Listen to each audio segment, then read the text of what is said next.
Add किया HCl, Zn plus HCl क्या product बनेगा? ZnCl2 प्लस कौन सी गैस रिलीज होती है?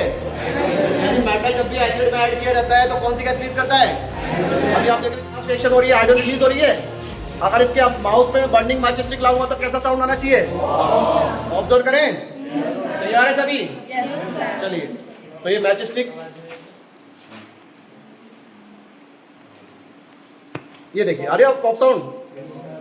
अभी देखिए ये पॉप साउंड आया पॉप साउंड।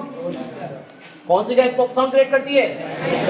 तो इससे आइडेंटिफाई होता है, ये कंफर्म हो जाता है कौन सी गैस रिलीज हो रही है। यहाँ पर एक बार और ट्राई कर लेते हैं।